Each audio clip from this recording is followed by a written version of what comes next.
साताऱ्यामधील ऐतिहासिक गांधी मैदानावर आज उपमुख्यमंत्री एकनाथ शिंदेंची सभा होती आणि याच पार्श्वभूमीवर साताऱ्यामध्ये ठिकठिकाणी बॅनरबाजी सुद्धा केली गेली आहे। मात्र या बॅनर्सवरून कोरेगावचे आमदार महेश शिंदे यांचा फोटो लावण्यात आलेला नाही, त्यामुळे शिवसेनेतील अंतर्गत वाद पुन्हा एकदा चव्हाट्यावर आलाय।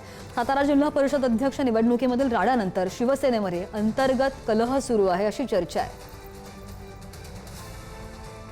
राज्याचे उपमुख्यमंत्री एकनाथ शिंदे आज सातारा जिल्हा दौऱ्यावर आहेत। संध्याकाळी गांधी मैदानावरती मोठी सभा जाहीर पार पडते। मात्र कुठेतरी शिवसेनेमध्ये अंतर्गत वाद असल्याचं समोर येते। त्याचं महत्त्वाचं कारण म्हणजे जे कोरेगावचे आमदार आहेत महेश शिंदे यांचे संपूर्ण सातारा शहरात जे बॅनर लागलेत त्यामध्ये फोटो वगळण्यात आल्याचं बघायला मिळते। मात्र त्याचबरोबर बोलण्यासाठी आपल्यासोबत आता कोरेगावचे आमदार महेश शिंदे। आमदार साहेब, काय सांगाल, नेमकं कशा प्रकारे तुमचा फोटो वगळण्यात आला किंवा तुमचं यावर प्रतिक्रिया काय? फोटो वगळण्यात वगैरे आले नाहीत। याच्यापूर्वी सुद्धा इतके कार्यक्रम झाले शिवसेनेचे, कधीही जिल्हा पातळीवरती माझा फोटो लावलेला नाहीये आणि कधीही नव्हता आणि मला त्याच्यात काही वाईट वाटत नाही। माझ्या मतदारसंघापुरतं मी मर्यादित आहे। इथं काय झालं असतं तर मान्य झालं असतं। पण आता एवढे तुमचे शिवसेनेचे प्रमुख सभा घेत आहेत, आपल्या सातारा जिल्ह्यात येतात, तुम्हाला निमंत्रण आहे का आणि तुम्ही जाणार आहात का?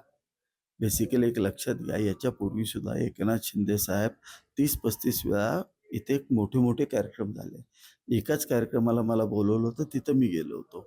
पण आता ज्या कार्यक्रमाला बोलवलं नाही त्या 27-28 कार्यक्रमाला मी गेलो नव्हतो। त्यामुळं आत्ता सुद्धा काही बोलवलेलं नाही, मी अपेक्षित नाहीये, त्यामुळे मी नाही जाणार। कुठेतरी तुमच्या शिवसेनेमध्ये पालकमंत्री शंभूराज देसाई असतील आणि तुम्ही असेल, दोघांमध्ये थोडंसं कुठं म्हणजे अशी चर्चा आहे की थोडासा वाद होतोय सारखा, त्यामुळे हे सगळं घडतंय शिवसेने? पहिली गोष्ट, पालकमंत्र्याच्यात आणि माझ्यात वाद व्हायला आम्ही भेटतच नाही, तर वाद व्हायचा प्रश्नच येत नाही। पहिली गोष्ट, त्यांचा मतदारसंघ वेगळा, माझा मतदारसंघ वेगळा आहे, त्यामुळे वादविवादाचा संबंधच येत नाही, कुठंच काही येत नाही, अर्थार्थी संबंध येत नाही। आता जिल्हा परिषदेमध्ये जो राडा झाला त्यामध्ये नेमकं तुमचे 2 सदस्य होते ते तुम्ही भाजपसोबत ठेवले आणि त्यांचं म्हणणं होतं की राष्ट्रवादी आणि शिवसेनेसोबत तुम्ही ठेवावे आणि सत्ता स्थापन करताना जिल्हा परिषदेचा अध्यक्ष देखील तुमच्या पत्नी झालेल्या आहेत। नेमकं यामुळे हे तुम्हाला असं जाणवतंय?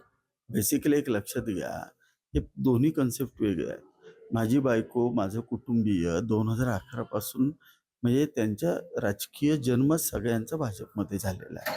त्यामुळे हे लोक पहिल्यापासून भाजपचंच काम करतात, ते कुठेही गेलेले नाहीत आणि त्या उभंही राहिल्या भाजपकडून आणि त्या निवडूनही आलेल्या आहेत। त्यामुळे शिवसेनेचा तिच्याशी संबंध अर्थार्थी येऊ शकत नाही। कॅमेरामॅन ओंकारसह मी साई सावंत, पुढारी न्यूज, सातारा।